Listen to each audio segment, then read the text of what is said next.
Even in a casual practice, Nick Taylor's moves on the tennis court are quick, even, precise. I'm an extremely competitive person.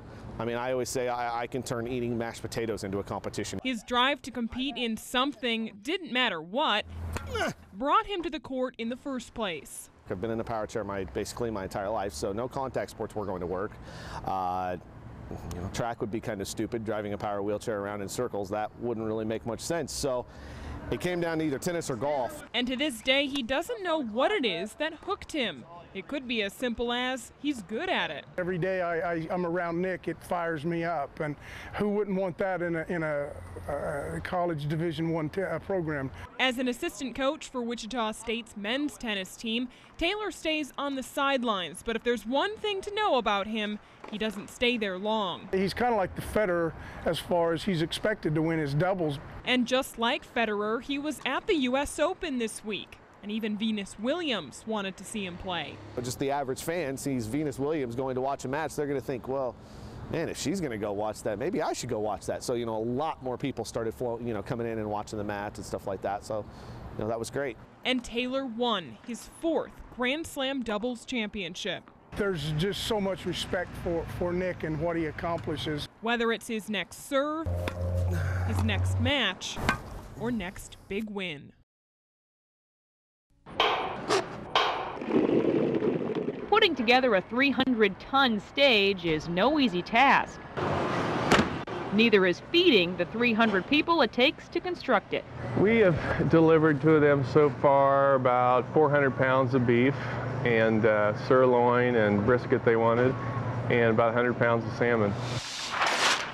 Greg Cobble didn't have much warning he'd be serving the very health-conscious Stones, but that doesn't bother him any. It's just fun to go down there. It's like kind of being backstage, seeing the entire event, come together. So it's very even, very gentle. The top priority for the Stones isn't what they eat, but what they drink. Every bean we roast has its own unique profile. The folks of Corsair Coffee were up to the challenge. It's great. I love it. We came up with a special blend for the Stones. Start Me Up isn't just a best-selling song. It's a new brew. They wanted something really earthy and really bold. Corsair expects to deliver 100 pounds of Java by the time it's all over. This morning they went through about 15 pounds of coffee, just this morning, and the whole crew is not even here yet. It may add up to a little extra work, but it's an appetite local businesses will gladly cash in on. Very happy to be part of it.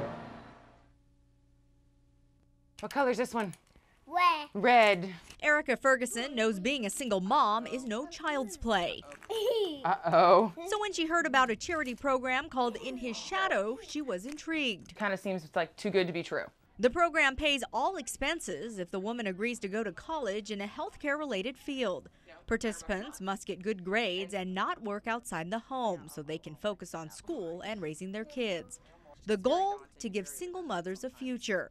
Michelle Shriver has always wanted to be a nurse, so she quit her $35,000 a year job as required and started college. The theory of the program is amazing.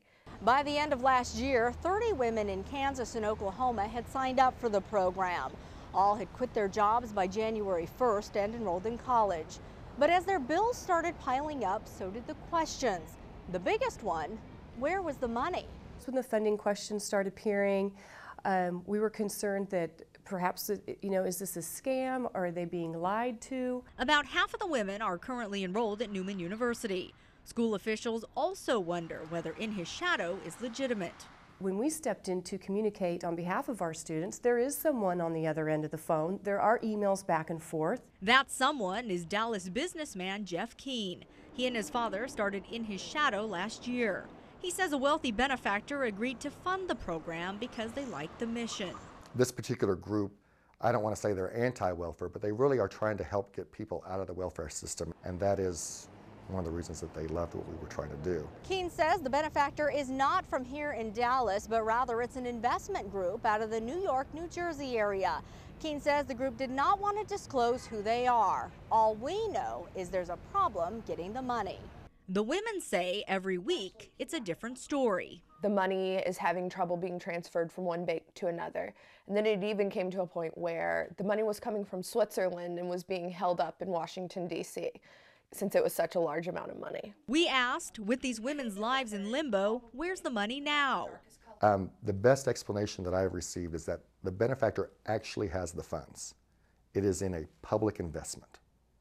Because it's in a public investment, they do not have control over the timing of when these funds will be released. These are groceries and bills, medical bills. Meanwhile, the bills are piling up. With no jobs, no health insurance, and college tuition to pay, a program meant to help single mothers is driving them deeper in debt. How are we supposed to, take care of all these things? And then it just kind of been going downhill from since then. Keene says the program was started too early. He says coordinators in Wichita were already signing up women before the money was available. As he puts it, the cart before the horse. I feel so bad for putting them in the position that they are in, that all I want to do is make it right. They are all struggling with the fact that it's easier to have more doubt about this program now than it is to believe that it can actually come true. Keene says another benefactor has come forward to help. He hopes to have the money by April. That hope is all that's getting me by right now, is that, well, maybe next week that money will be in. A leap of faith for single mothers who at the moment only have that to hang on to. For Fact Finder Investigators, I'm Kim Wilhelm.